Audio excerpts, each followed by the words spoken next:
Hello everybody, my name's James, and for the benefit of those listening on the audio, you're listening to my regular YouTube live stream, Ask James, which in a change of schedule is on Thursday this week. Unfortunately, we've had some issues in trying to record Clash of the Correspondence this week, so we're hoping to re-record that later today, so therefore we pushed that back to tomorrow.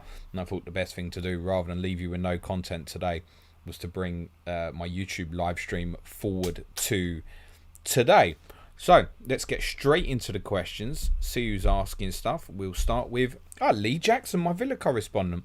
Says, what's your latest thoughts on Sky's strategy in terms of Salah, Kane, Ronaldo, hop on, hop off, or just hold all three? I'm on all three now.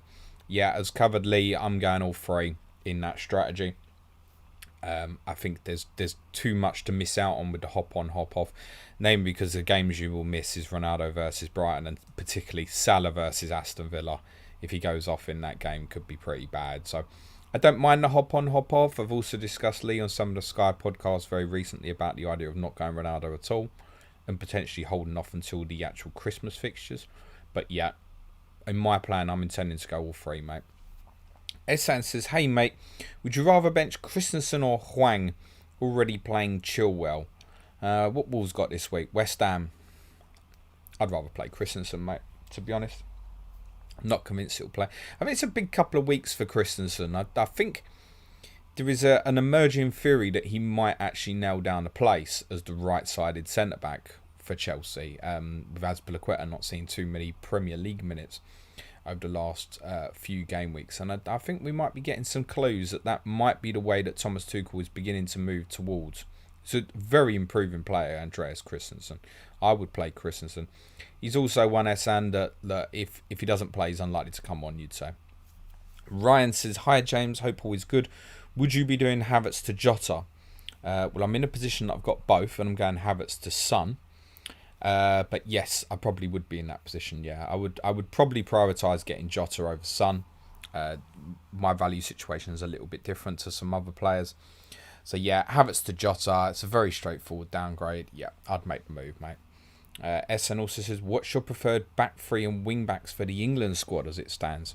As in, who would I play? I think pretty much as it is. I think on form at the moment, it would be Chilwell and James as the wing backs. And Walker right-sided centre-back, Stones and Maguire. I don't think it's overcomplicated. I'm not, as I've discussed many times in the past, not a fan of Trent Alexander-Arnold as a wing-back, personally. I think he's better suited to playing in a back four where you can see the whole picture, and he's not got his back to goal as much, because certainly when England are playing that system against weaker sides, it's very important that those wing backs start in high positions. I'm not a fan of Trent in that area. So I think James and Chilwell at the moment, I mean, it's remarkable to say not Luke Shaw based off his Euro performances, but on form at the moment, that's what it would have to be. I think knowing Gareth Southgate, he's incredibly loyal, and Luke Shaw will find his way back in. Obviously, Kieran Trippier wasn't in the squad, so I don't know if that's a beginning of phasing him out, because we are certainly overloaded in that particular position. Cyrus Barnard says, hi James, what do you think about Rudiger? Poor contract offer from Chelsea, surely their best centre-back. I know a certain London club who could do with a left-sided centre-back. You're not the first person to suggest this idea to me about Antonio Rudiger joining Tottenham next summer on a free transfer. I just cannot see that. Unless his bond with Antonio Conte was that great, it'd be very surprising. I mean, let's be real about it. It would be a step down at the moment, wouldn't it? Unless Conte achieves incredible things in the next 6 months or so. Chelsea should get that sorted out. Definitely. Because although he's right-footed, he's a lock in that left-sided centre-back position for Chelsea, and they're certainly better off when he plays. So I would expect them to try and get that sorted in the next month or so. Cyrus also says, do I start on Buemo away to Newcastle or Livramento away to Norwich? Being Buemo for me, mate.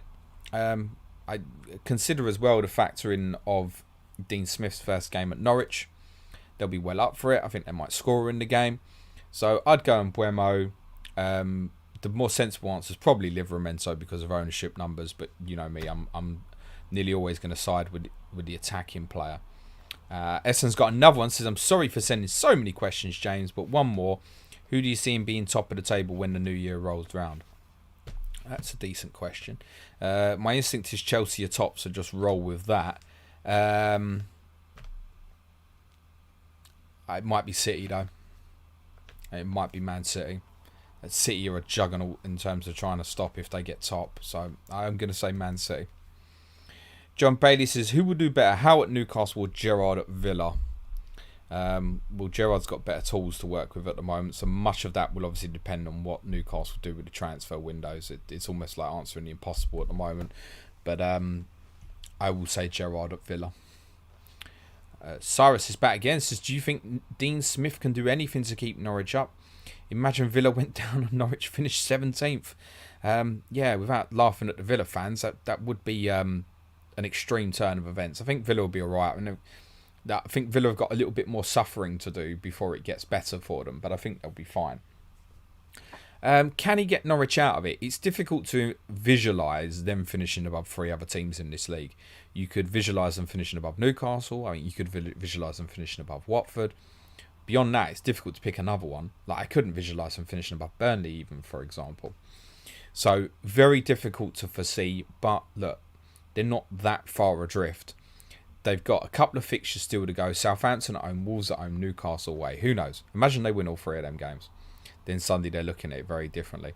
If they don't perform well in those games, they've got a difficult Christmas period and it'll be over for them. There's no time to waste. Like, really, they've got to be targeting beating Southampton this weekend, which is no easy game, of course. Andrew Grondin says, hi James, all break long. I've had the captaincy on Ronaldo to boldly take on the masses with a flat track bully against a Watford team who frequently allows 2+ XG. My question, how soon till I bottle? I can't answer that for you, Andrew. I think I probably summed up my feeling on it on Monday, which was I would want to do it, but I would probably bottle it. That's where I'd be at, because it's just not worth being wrong on it, basically. If Cristiano Ronaldo does well this weekend and you own him, you're still going to do very well. The armband would be super differential to obviously go against the crowd, and it's the sort of game, I absolutely get it, that considering Ronaldo for the captaincy at Watford seems absolutely viable for me, and I'm not going to talk anybody out of doing it. I think everybody knows the risk of going against it. On paper, Ronaldo at Watford versus Salah at home to Arsenal with the way Arsenal have been over the last 8 game weeks or so, Ronaldo does, in theory, to me, sound the better choice. But I think when I put up my graphic for the deadline stream, I think Salah's going to be top. Because I don't think it's worth me advising to take the chance and go against. So in terms of yourself, Andrew, I think if you've got the principle and you want to follow through with it, do it. You know the risk of what you're playing against, basically. You essentially want Salah to completely fail on Saturday. Do you think he will? And I think if the answer to that is no, you don't think he will fail, then you should still go with the armband on him. The ownership number is so high at the moment, it's not worth going against the masses.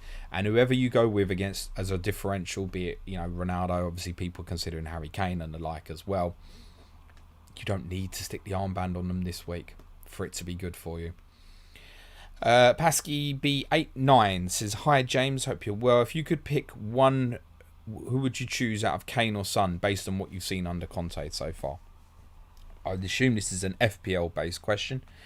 I think Kane, but as I've said on a lot of the podcasts over the last couple of weeks and even prior, even going back to when Nuno Santo was still in charge, I specified over this period, and my plan was always to get both Kane and Son, which is what I'm doing, that I think both will do well because the fixture run is too good with the 3 home games. But I don't think there'll be a serious difference between the two. And I think for a lot of people, the answer possibly does lie in what's the plan with the Spurs player once you get to game week 16. Do you want to keep Son longer term? Fine. If you get to game week 16, you're almost definitely going Kane to Ronaldo if you don't already own Ronaldo. So what's the principal plan? If you go to Son, what are you doing? Are you happy to manoeuvre it so that worst case scenario you would take a -4 for Ronaldo in game week 16? Cool.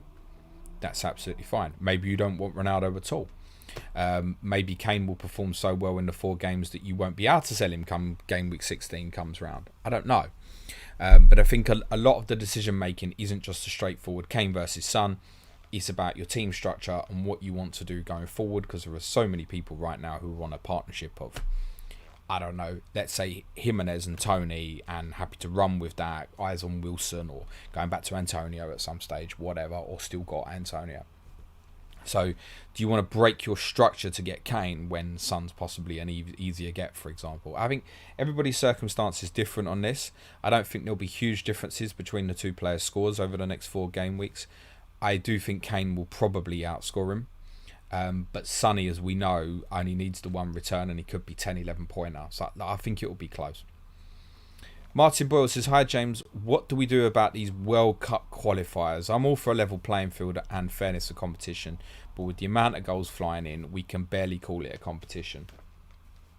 I spoke about this for our advanced tier patrons on a video I did for them last night on the status of World Cup qualifying.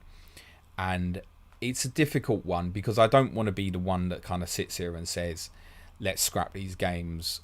It's nothing that anybody wants to watch. I spoke on my stream last Friday and said I can't be asked to watch England and San Marino on Monday night. I ended up flicking it on at about 4-0 and watching it kind of half-hearted. And I mean, who cares? Who cares? There was a little bit of interest in terms of, can England get 10? Yay, we hadn't done that for 100 years or whatever. But it's not competition, is it? And people say, oh yeah, but say like Tottenham played Marine in the FA Cup last year. Yeah, but Marine won 4 qualifying matches, a first round FA Cup match and a second FA Cup match to earn the right to play Tottenham, right? San Marino, was it one game they've won in 186 or something, and that was, I don't know, 15 years ago or something. It's got to be better for San Marino to learn to try and be competitive against the likes of Andorra and stuff first. It's no fun for them. Like, was there even any San Marino fans in the ground the other night? You don't see any England fans in the ground and stuff. So like, it's not enjoyable for them. Surely it'd be better they could have a competition and actually try and be competitive against other nations. And then fine, if they're the best of the worst 8 ranked nations or something in their own little mini tournament, then fine, they've earned the right to qualify and then have a chance. I don't know if local nations like perhaps Italy could have perhaps like an annual friendly against San Marino in the summer or something, or even send an under 21 team to help kind of, you know, generate money for the football associations. We have to consider that sort of thing. But now these games are San Marino versus England. It's a waste of everybody's time. Let's be honest about it. It's a waste. No one wants that football match. And England only played a relatively strong team on Monday, because there's kind of at least 5 days for everybody before the next Premier League game, which has been unusual recently in international football. Now, these games need bin in, unfortunately, and I think the San Marinos, the Andorras, the Gibraltars and stuff, I mean, in the case of Gibraltar's actually done quite well, considering they're a fairly new nation at international football. I mean, they would beat San Marino. This is what we're talking about. Gibraltar would probably comfortably beat San Marino. So I think San Marino have to learn to be competitive against nations around them first. It's just a waste of time. You only have to look in I think it's the 5 groups where there were 6 teams in the group. Go and look at the results of the team that finished top and the team that finished bottom, and the scorelines are ridiculous. Like, I think Germany beat Liechtenstein by 11 goals to 0 over the 2 games. One of them included a 9-0. It's silly stuff. It's a waste of time for everybody. What we don't want, I've said this before, we don't want more football, we want better football. Luke Hopkinson says, gone all in, Kane and Jota in. It's Kane time to get back into goals. Have you decided what you're doing yet? Good luck, my friend. Well, Kane's been in my squad, and the plan was always to buy Kane now, but I just got him in when Lukaku got injured. He's obviously done nothing for me in that period, but the decision for me at the time was, did I think Jamie Vardy could outscore Harry Kane over for 5 or more points over the 3 game weeks, and therefore kind of feel like I've made the right decision. The plan was always to get to this point originally and be taking a -4 to get Kane and Son now. It now means I'm getting Son as part of 2 free transfers rather than taking a -4. Obviously the -4 was taken for Kane some weeks ago. So Son's coming in, he's joining Kane. I'd like to get Shimikas, but it looks like Andy Robertson's injury is probably not serious. and I need cover for game week 13. So unless Robertson's definitely out for a couple of weeks, I may well be going Ben Davies as well. I can't afford Emerson Royal. I'd have to go a little bit cheaper to enable the Havertz to Son move. That might be where I'm at the moment. So it's going to be Son and Kane for me. I'm going to swing with them for the 4 game weeks, and then I'm wildcarding off them in game week 16. Holistamos says, hello James, hope you have a good day. No question from me this time. Thanks mate, hope you're well. Still flying higher. Holler's in the top 5k or so at the moment. Dragon Yosiowski says, hi James, squad structure. 3 big defenders. Kane and Salah leaves room for 2 mid-priced options. Who out of Jota, Foden and Antonio misses out? Is it worth trying to squeeze all 3 in and break squad balance? I mean, for me, the easy one at the moment to leave out is Antonio because of the fixtures. Wolves away, Man City away, Brighton at home, Chelsea at home doesn't excite me. I saw our Leeds correspondent Andy Martin, who loves to have a wind-up on Twitter, FPL tactician. He posted that I think Isaac Hayden has more FPL points than Antonio over the last 8 game weeks or so, which is pretty mad. I know why a lot of people don't want to sell Antonio. It's the value in it. And it's also knowing that if you look further ahead and you're planning further, there is a great fixture swing back for West Ham. Arguably from game week 16, but definitely from game week 18. And when I wildcard, there's every chance I'm going to be buying Antonio back in 16, or at least having a plan where I perhaps have a player for 2 game weeks, and then I definitely want Antonio when they play Norwich at home in game week 18, as long as he is fit. I think most of us are surprised that he stayed fit this long so far this season. But Antonio is the easy one to lose out at the moment, honestly. TJ Powell says, hey James, would you go Vardy to Kane from -4 this week? Also thinking about Mount to Cornet, but never like taking a -8 wild card played. Wouldn't be keen on the extra -4. I think what you have to decide there, TJ, is you can go Vardy to Kane now -4, and it really probably is a 1 week decision, because reality is next week Vardy's got Watford at home while Kane goes to Burnley. And this time next week, we're looking at Vardy having a really good fixture. And arguably, Jamie Vardy being the one, can you bet against Salah for the captaincy? Now, I think Southampton at home's one that, there's not really anyone's going to go against for that particular week, with Tottenham at Burnley, United and Chelsea playing each other, Manchester City playing at home to West Ham. There's definitely going to be a Salah. So you could make the case that a Vardy or Aubameyang would be the only ones to consider going against Salah in game week 13 from a captaincy perspective. Jamie Vardy can score against Chelsea. That's the reality, TJ. Good record against big teams over the years. I would probably say yes, I would do it.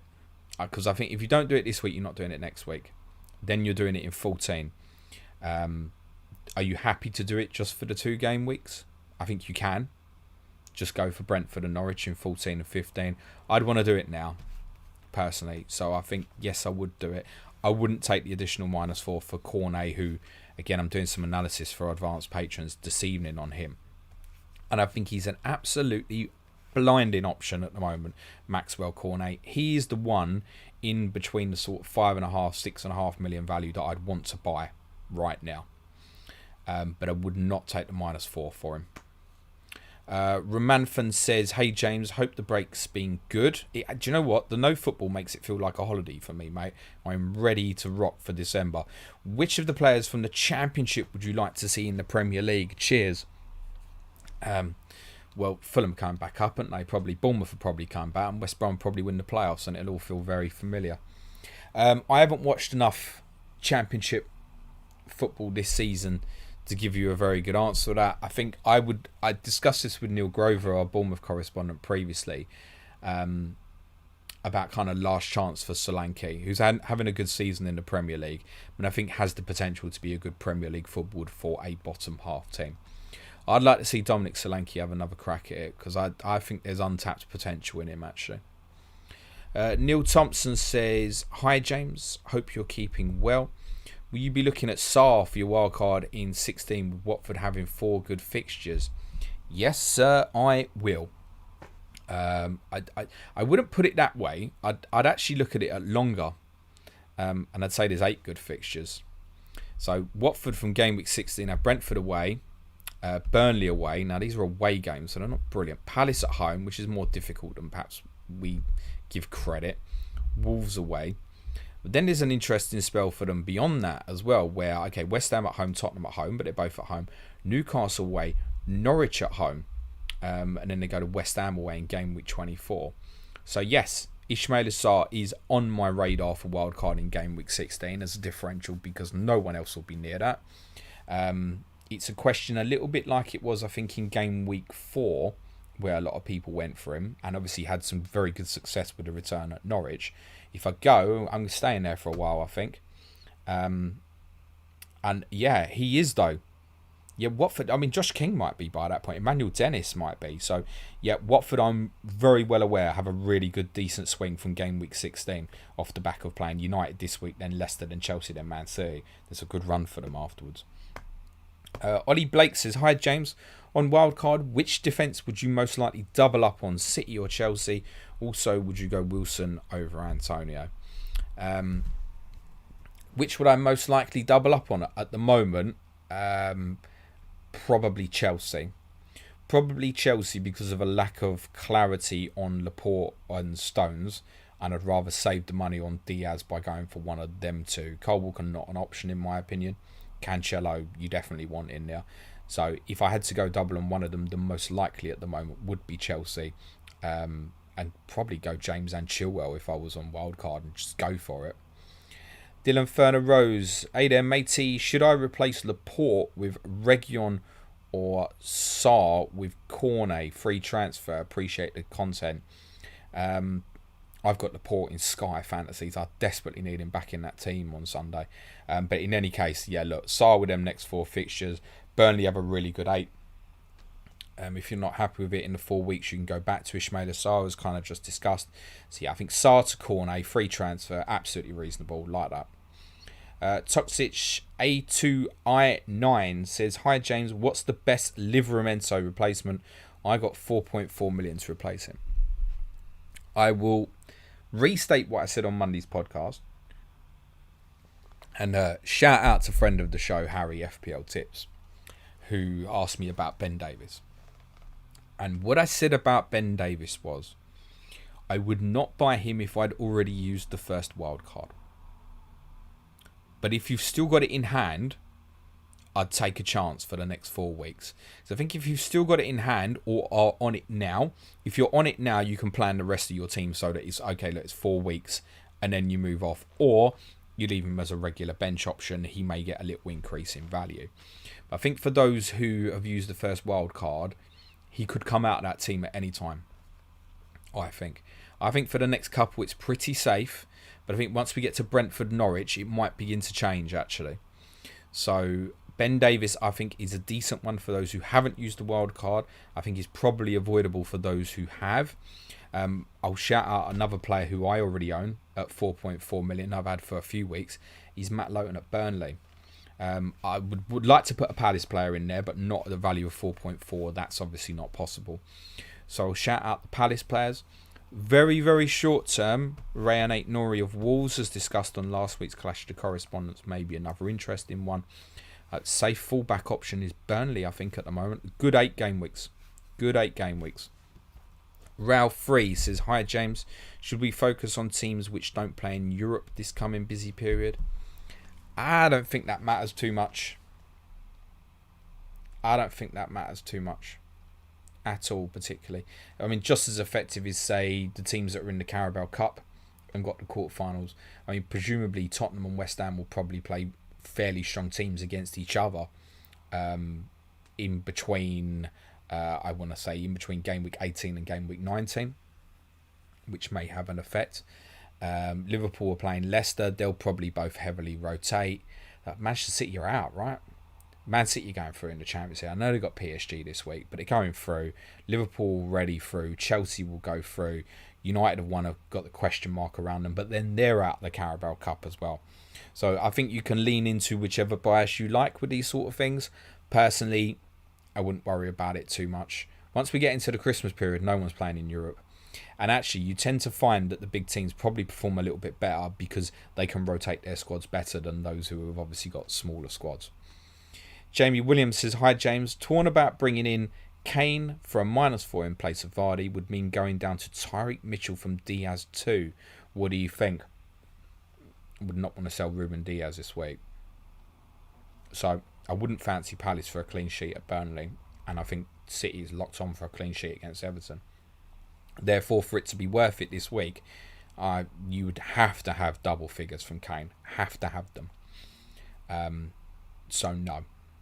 If you'd already made the transfer and it was just a straight Kane for Vardy -4, then yes. But the other transfer you're making, nah, not worth it, I don't think, mate. FPL finding glory afternoon, James. Big wildcard dilemma. Jota or Foden, or both, but I would have to downgrade Rudiger to a 5 million defender and upgrade Rafinha to Jota. Thanks for a brilliant week again of content. You're very welcome, mate. It'd be Jota, in short. Don't make the sacrifice yet on Chelsea, I don't think, if he's the only one you've got. Although, I have debated selling him myself for an Emerson Royal, and that's the one move you could potentially make that would be interesting. But again, I really think that's probably one, mate, where if you haven't used the wild card, you can consider it. If you haven't, don't. And that's not specifically to Emerson, that's just specifically in terms of downgrading Rudiger to Emerson. Because if you've got value built up in Rudiger, like a lot of people have, look, he can just sit there for a long time, actually. Jota over Foden for me. Take advantage of the situation at the moment. I think is worth doing. I wouldn't want to bin Rafinha yet either. Tottenham, Brighton, Palace, Brentford is fine before more difficult 4 fixtures. So I think Jota, mate. Ian Walsh says, afternoon, James. Hope things are good. Looking forward to this all morning. No questions today. Just love the content. Cheers, pal. Thanks very much. Philip Sukta says, hi, James. Thanks for the great content. How would you compare Vardy and Kane in the next 4 or 5 game weeks? Staying with Vardy would give me the option to go for Foden rather than a cheap midfielder. Look, Vardy's got good fixtures after this week. Watford at home, Southampton away, Villa away, Newcastle at home's good, right? And should something happen to Kane, I'd be buying Jamie Vardy without hesitation. Just get him in. So I can see that. I think the power of Kane over these 4, I think he'll do really well. Neither have obviously been performing particularly well in front of goal recently in the Premier League. But if it's a straight kind of which one do you buy, for example, Kane. But I can understand Vardy owners not wanting to make the move. I can get it. I can get it completely. Personally, I would still make it. Paul Sweeney says, do I need to protect rank by getting Cancelo in or roll transfer and play Azpilicueta and Rudiger? Thanks, James. Cancelo would be a massive priority for me, and I think in terms of entry point, this is a great week. There's no reason to think he probably won't play against Everton on Sunday. They look absolutely locked on for a clean sheet. He's matched Mo Salah for shots on goal over the last 4 game weeks, Cancelo. Everton look ropey at the moment. I'd want to get that done. I would go and get Cancelo. Tiffy Ferreira says, ask James, case no beer, peak wagara karaheri. I don't know what that means, but cheers, Tiffy. It's probably me swearing at someone. Birth Media says, Havertz and Aspi worth to keep for 1 more week? No.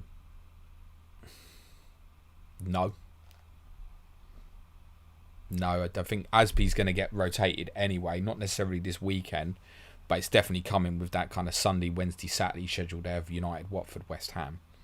So I'd be binning Havertz. I don't think Lukaku starts this week, and obviously we haven't got the team news at this point in time. So I imagine Havertz still will play against Leicester, but it's still a difficult fixture. I know they're not great defensively at the moment, Leicester, but it is a difficult fixture. I'd be looking to move it on. Ukash from FPLY, hello my friend. Thanks for the support recently. Says, hi James, would you play Mbeumo or Vardy this week? Tough benching decision. 100% Vardy, mate. Don't leave a player like that out. That's just a golden rule of mine. Would never leave a player like that out. If it was away to Manchester City or away to Chelsea, still would say Jamie Vardy. Would not leave a player like that out who can do it in any given game week. So it would definitely be Vardy for me, mate. But you guys will look at the stats more, right? I won't. I'll just look at Jamie Vardy can go off in any game. And he's done it against the big clubs in the past.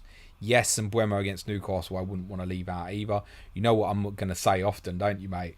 Is there a different solution? Is there a defensive player you can leave out? Like I'd pick both of them to over Livramento this week, for example, even though they've got Norwich. Gaz88 says, should I play Mount or take him out for a hit? Play him, mate. mean, say take him out for a hit. I've already discussed one about the idea of someone went to buy Maxwell Cornet for him for a hit. Who's the sort of player I'd want to go to? No interest. Who are you buying instead? I mean, Mount to Jota, reasonable. Worth a hit, debatable. Foden for a hit, not for a hit, I don't think, with no certainty of minutes. So generally, it's probably just playing, mate. Nathan Joblin says, "Hi, mate. When do you think a player qualifies and has the right to kiss the badge for your club? See so many do it very early into being at a club. After it's over." Listen, it's a cheap way for players to get fans on side quite quickly, isn't it? And that's all it's about. They kiss the badge 1 week, they leave the club the next week. We know how it works, right? So it's about wanting to be adored and accepted. Generally, unless it's your boyhood club, probably don't do it till you're saying goodbye on the pitch at the end. Robin Popperwell says, "Good afternoon, James. Considering a -4 to swap Vardy and Havertz for Kane and Cornet. Cheers, mate." This Maxwell Cornet bandwagon has started from somewhere else, not just my pods, I don't think. Someone else has been saying it. But as in general, talking about him on Black Box last night, I wonder. I don't hate it. I mean, if Cornet's your facilitator to make it happen, I don't hate it. But there's also nothing particularly wrong with playing Vardy or Havertz, as already discussed this particular weekend. I think for me, I would have had a set plan to get Kane as part of a hit this week. I'm going to say do it because I like the Cornet shout as well. But then just as an isolated, if you were sitting there considering, like the previous questioner was, Mount to Cornet or Havertz to Cornet as just an individual transfer for a hit, no. You're making that decision to facilitate Kane, aren't you? Himanshu Daz says he's going to give me the whole team.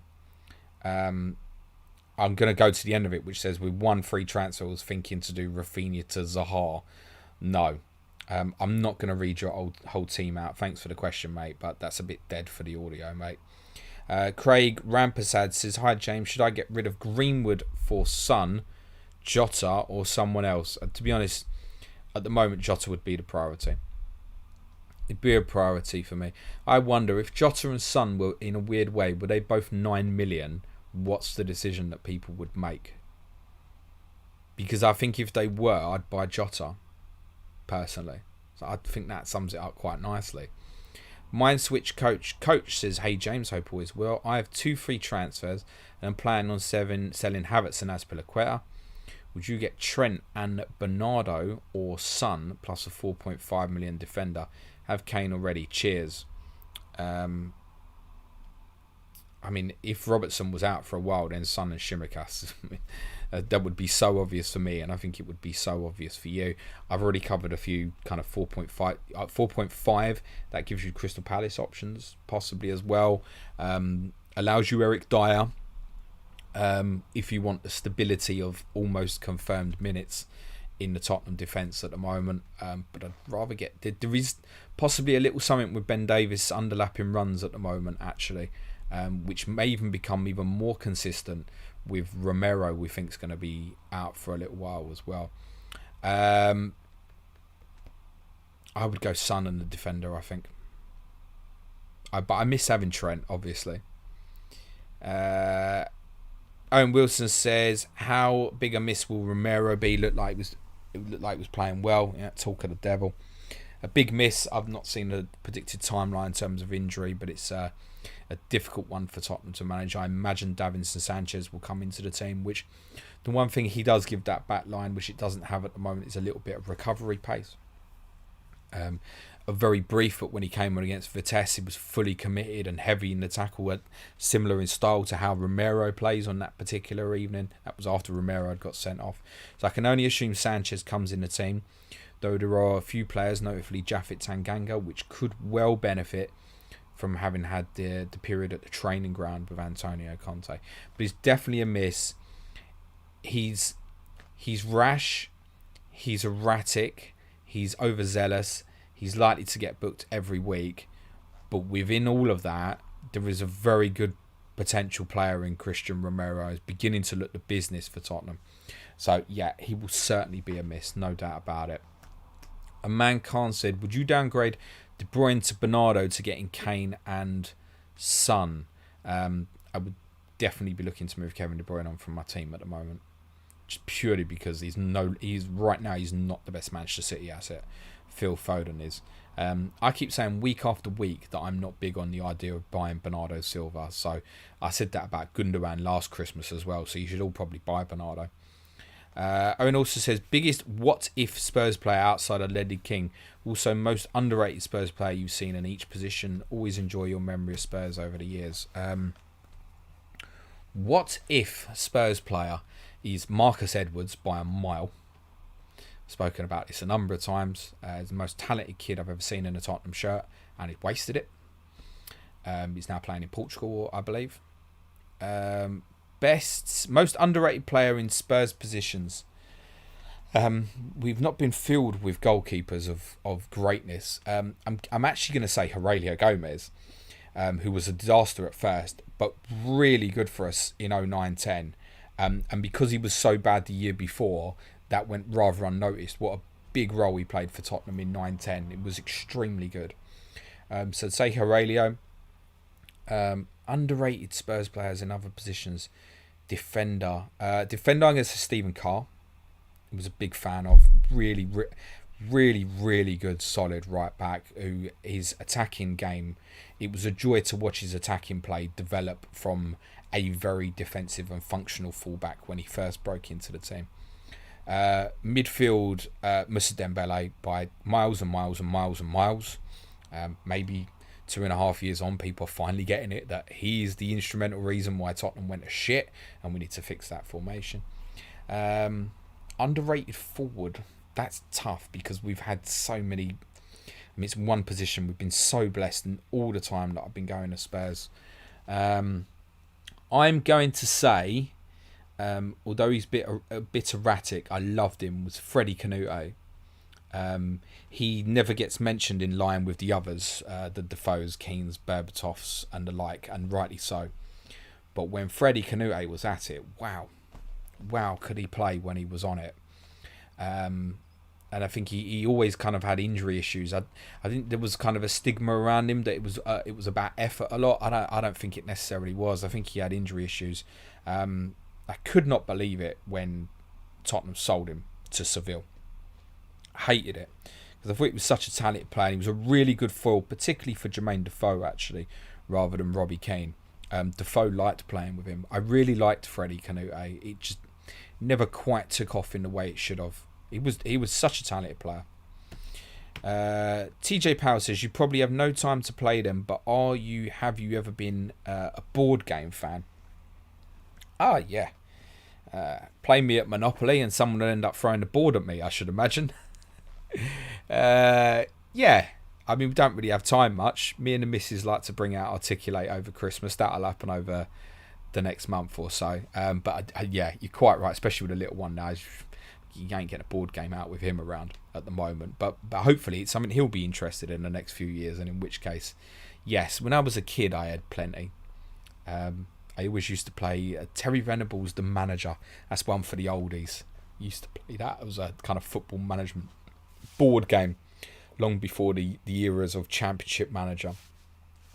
Bivik says, do I transfer? There was so much better with the non-fantasy questions, I got to be honest, guys. Bivik says, do I transfer Nuno Tavares with fixture conjunction and Tierney injury concerns, or Livramento, who is struggling run after Norwich, for Shimikas? Not having Trent could make an escape route for Liverpool defence. But we think at the moment Shimikas is going to be very short term, as in 1 week. I mean, I don't really know why you want to sell Livramento. There's a few cases where I've said, look, bench him this week, and it might be that I end up benching him. I think the only case where I'd bench him this week is if I actually end up buying Shimikas. I'll play Livramento over Davis this week, for example, if that's to end up. I'll just bench Ben Davis. Because I need it for the following weeks, not this week. But I need to make the decision now to enable me to get Son. Don't really know why you'd want to move off Livramento. In terms of Tavares, let's be realistic about this. Is he going to stay? He has been playing very well for Arsenal. Is he going to keep Kieran Tierney out of the team for long? No. And it's Liverpool away this week. So now's a good time to say, if you got him, I'll take my points. Thank you very much. Good luck. Good night. Bye-bye. That seems quite straightforward to me. FPL Sponge says, is Vardy to Kane too sideways? Can do with one free transfer, but both not in great form, but good fixtures. No Son and keen for a Spurs attacker. I'd do it, yeah. I would do it. But then I've got complete unwavering faith in Harry Kane. And even if Nuno Santo was still in charge, I still would have bought Kane and Son this week because of them 4 fixtures.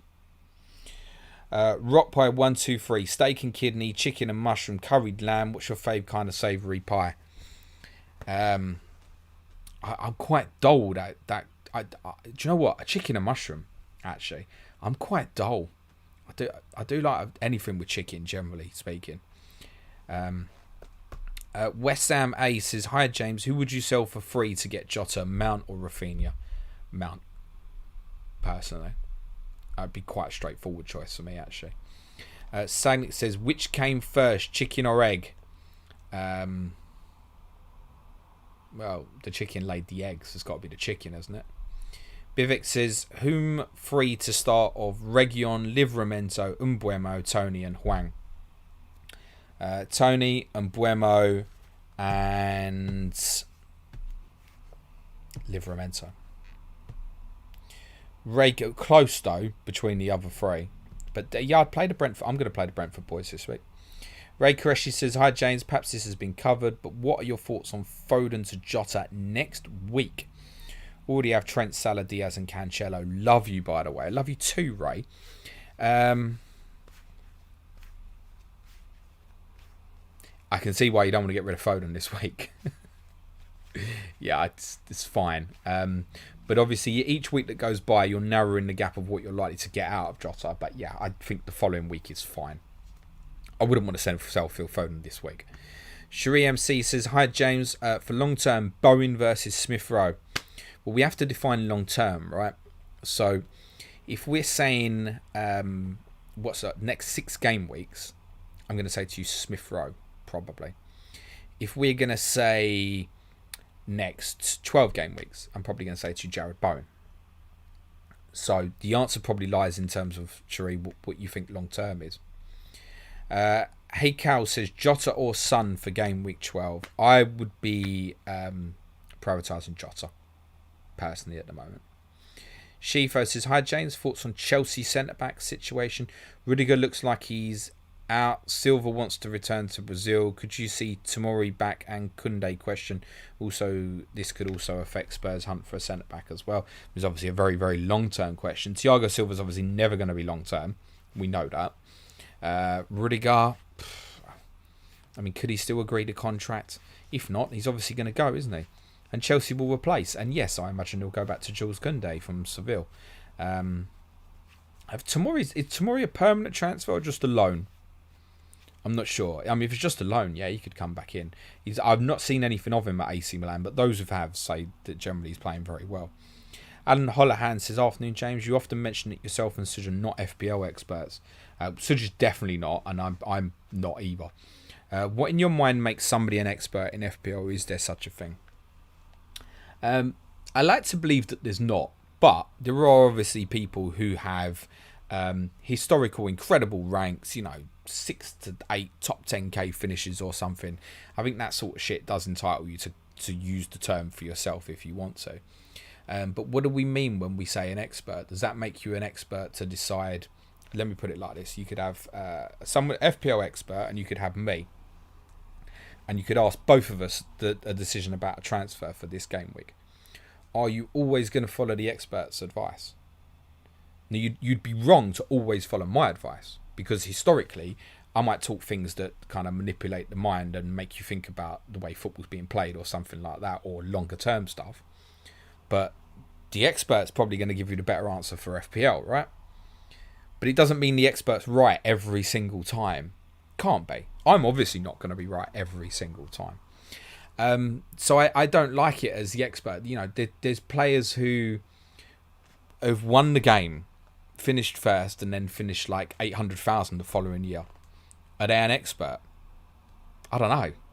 Are you an expert if you've ever won FPL? Or you just, are Leicester City Premier League experts because they won the Premier League title 6 years ago?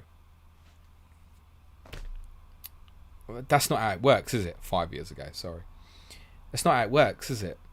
So I think you're as good as your recent performance, basically.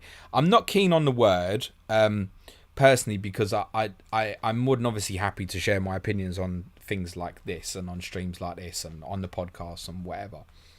But I never like my opinion to be considered as like definitive. I like to so people send me DMs all the time, say, hey James, what would you do? And quite often I say back to people, so what do you think? And then they realise that they're answering their own questions. They just needed a little push now and again. So I like to not think of my opinion being definitive. So I can say what you'll often hear me say, I'm going to do this, but you probably shouldn't follow me. And that's probably the case in the fact there's every chance as it stands I'm going to end up with treble Spurs going into this weekend. Treble Spurs and double Brentford. Like, you know, what's that? 45% of my FPL team is going to be Tottenham and Brentford. Who's the expert? It's not me, is it? But what if I'm right? What if Brentford do really well at Newcastle? What if Tottenham do great over the next 4 fixtures? I'm going to do well, aren't I? So I like to gamble like that a little bit. I'm certainly not an expert. I just give my opinion. And my opinion, everybody's got the right to an opinion. I don't believe in the term FPL expert. If there is such a thing, then I'm not one, because I think it would, you'd have to get it defined by ranks and Hall of Fame and that kind of nonsense that I'll never see the light and day of. If you want to call me an expert at content creation, I don't hate that. But there are so many other good content creators out there that I don't even particularly feel comfortable with that term. 333 Marston says, hi James, hope you're well. What would be your one differential right now to keep long term that could help raise people's ranks? Harry Kane? I don't know if he's going to fall into that stratosphere. I'm going to say Maxwell Cornet. Actually, really like his prospects over the next few weeks. I think if I was wildcarding now, I'd find a place for him. Personally, it's not going to work in my transfers, and every chance when I wildcard in game week 16 at the moment might be gone. But I think Maxwell Cornet, I really like what I'm seeing. As I said earlier, I'm doing kind of some research on him today as well. Looks good. I really like Maxwell Cornet in the short term, and that's it. I mean, what kind of FPL expert is ever going to tip up a Burnley attacker, right? Cherie says, is Cancelo a must? If already have Chilwell, James, TAA, Livramento. Fourth defender Williams transferred to Cancelo or Region question. Really like punt on Tottenham. I can understand that. I'm in the same position. Cancelo's not a must. Those who you'll know, Cherie, because I know you're in the chat quite a lot, that I don't believe in the word must or essential. I like Mo Salah right now is the closest it's ever been to that in my mind. And yet we're sitting here and kind of debating, can you go against him with Ronaldo, for example, this weekend? And of course you can. You've just got to weigh up the practicality of the risk. I don't believe anyone's ever a must. I really don't. I think right now you're probably not in a good position if you don't have Mo Salah. And I don't believe there's anybody in this stream that doesn't own Mo Salah, or anybody listening on the audio who doesn't have Mo Salah at the moment. I don't believe there's anyone who's engaged in the game who doesn't have him at the moment. But there might be one person out there, might be one who's going, no, do you know what, I'm going to keep going against it. Actually, all he's done in the last 2 weeks is get 2 assists. He hasn't scored for 3 weeks. I'm going to go against him. And that's fine, because again, it's a game about opinions. And that's why I really don't like the words must and essential, because my opinion on must essential is completely different to someone else's. Unless everybody's in 100% agreement, I don't see where we're ever at must or essential. I think Mo Salah, we're obviously very close to that stage. John MacArthur says, hey James, hope you're well. Who has been your biggest surprise since you started playing Sky? Many thanks. Wow, I mean, that feels broad to kind of think back in terms of years, and I am the sort of player, John, who once last season's gone, I kind of forget about last season. There's a question I get a lot, like, who's your favourite ever FPL player? And I think, I can't even remember who I had last season, never mind kind of like 4 years ago and stuff. I don't kind of remember. The landmarks I remember are all Tottenham related, right? Rather than FPL related, so it just goes from my memory. Surprises in Sky. We went through a few stats on Wednesday, which are quite surprising. I think the Palace guys, the way they've adapted this season, is showing that their defensive players could be quite interesting in the forthcoming. if it works for people. It's almost definitely not going to work out for me, actually. Big surprises. I'm trying to think. Perhaps me not buying Stuart Dallas for the majority of last season. There's one for you, John. Like, I just kept letting it go over and over again. Dragon Josiowski, any forward option up to 5.8 worth investing in. King, Hwang, Pookie, Broha, other would be rotating first sub all through the Xmas period, or simply go 4.4 and upgrade Brownhill. Cheers, have a great day. As of now, I think you're better off with the cheap forward. I don't like any of them options. Now, it might be, as I've already said, Josh King, game week 16, might be kind of back in that area that would be of interest to me. You could make a case to go Pookie for 4 weeks with a new manager bounce possibly, and then jump on to Josh King in 16. But actually right now, this period in time, I'd scrap it. The cheaper forward, I think. Broha's the one. If you got regular minutes, we would all be very interested in. But after this week, their fixtures take a dodgy turn as well. So if you're staying on the bench every week, what can you do with the rest of the 0.6 if you're moving? Hasselbank's wins says, hi James, apart from the obvious two, who is the first player that comes into your head when you hear the words big game player? Wow. I meant to be doing this off the cuff, and I have no idea why, but all I could visualise was Zlatan Ibrahimovic. For some reason, I don't know if there's even anything theory in it. It's just what came into my mind. Obviously, I presume you're referring to Messi and Ronaldo. Big game player. Wow. I could say Harry Kane and you'd all laugh. But he scored against all of them. Big game player. Who always turns up in a big game. I mean, it's so difficult to kind of compare against the likes of Messi, Ronaldo. I'm not even sure if you would put Ibrahimovic into that bracket or not, or why he even came into my head. I have no idea. He just did. I mean, you go older times, and you've obviously thrown in the likes of Shearers and Henry's and Rooney's and stuff, Aguero.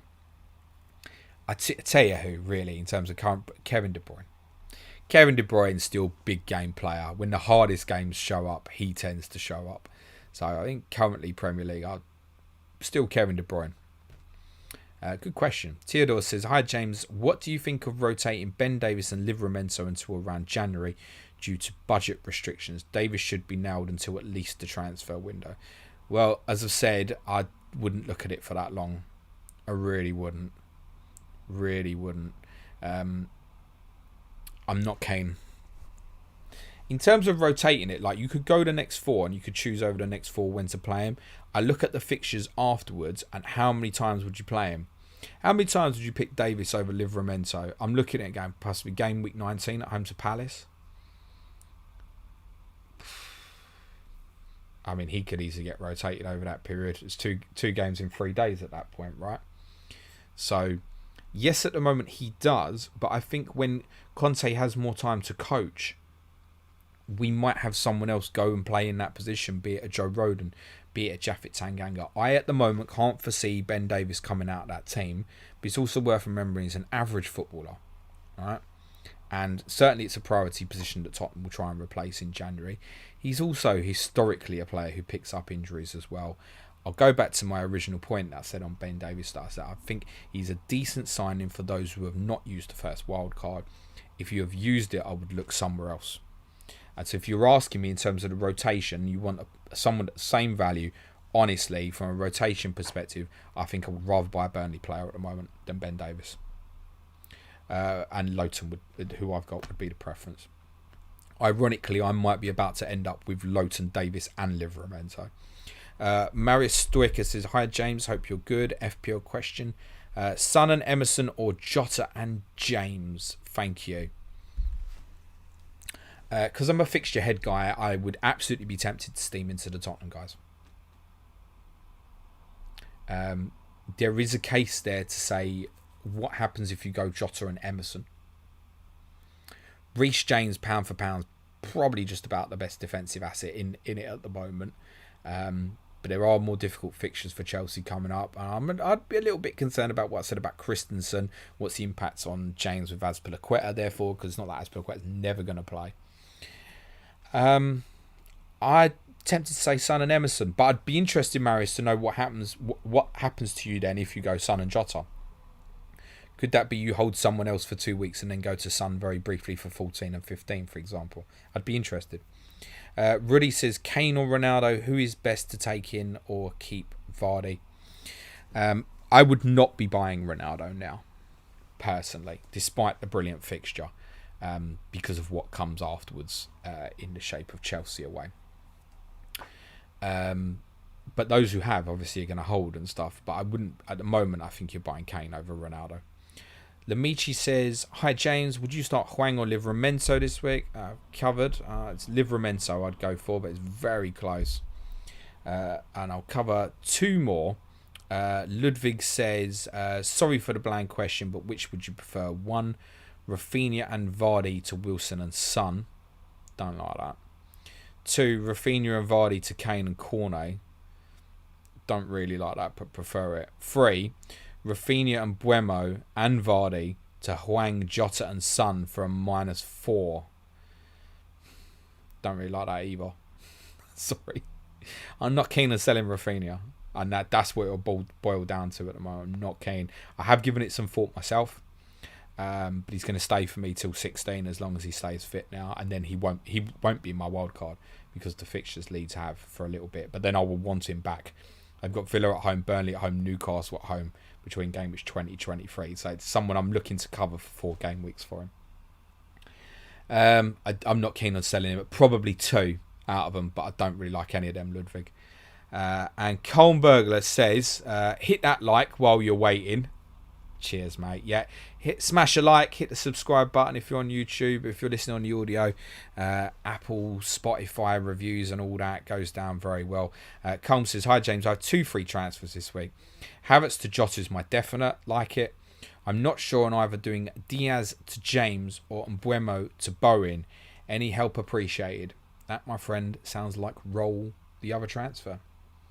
Diaz and Mbuemo, both good fixtures this week. Not so great afterwards. Look at using the extra transfer next week. Opens up more possibilities for you. So, yeah, I'd get Jota in for Havertz and I'd roll the other one, mate. That's where I'd be at.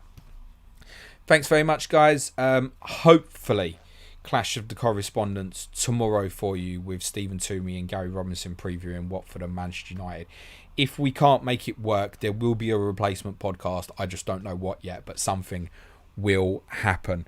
For our patrons as well, keep an eye out for an announcement, hopefully within the next 48 hours, about patron content in December. If you leave now, you're mad. That's all I'm going to say for the moment.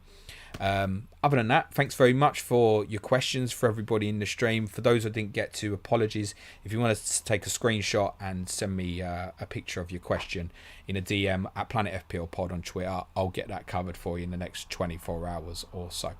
Other than that, for the benefit of those on the audio, cue music please, man child.